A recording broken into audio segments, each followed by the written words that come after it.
The influential Senator Lindsey Graham has revved up at Anthony Albanese with our colleagues at Fox News yesterday. Let's just run this. There's a form of Islam out there that requires the people who practice it to kill all the Jews, to kill us as Christians, and to purify Islam. We're in a religious war with radical Islam, no matter what the lady said.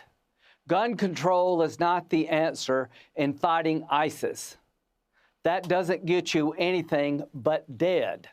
ISIS is a terrorist group that was kicked out by al-Qaeda because they're too crazy for al-Qaeda.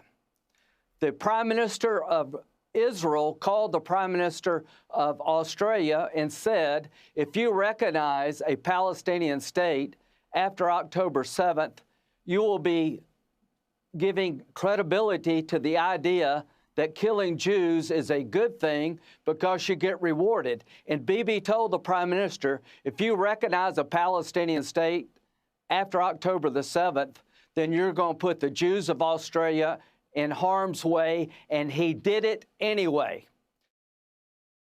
So that was Lindsey Graham speaking with our colleagues at Fox News yesterday, and members of the coalition here in Australia are mirroring those sentiments too, saying while gun reform shouldn't be a priority, it's more so stamping out anti-Semitism in the first place.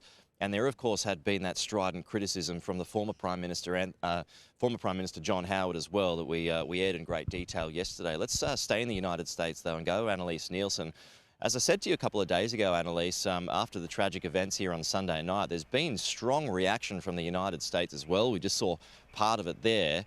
Just explain, just elaborate on that and how much it is continuing.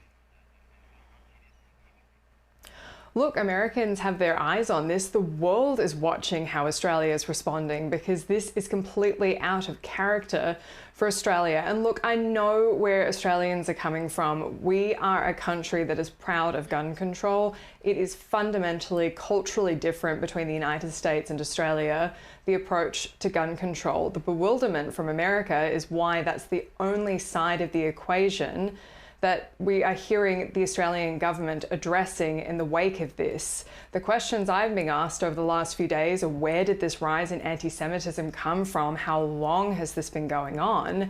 And why hasn't the government been doing anything about it? And they're all excellent questions. Pete, I can tell you when I was here over January 6, I heard so many Australians say, I don't recognise America anymore. And now I'm hearing the same thing from people overseas saying, I don't recognize Australia, watching what's happened there.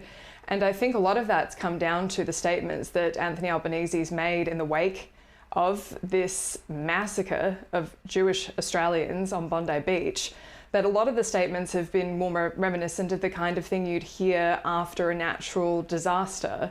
And there hasn't been that pointed, this is a cultural problem, social problem that needs to be tackled. There needs to be absolute changes in the wake of this. And I think that's what the Americans are watching closely here, is they're saying, what's happening there? How do we make sure that doesn't happen here with our own Jewish community?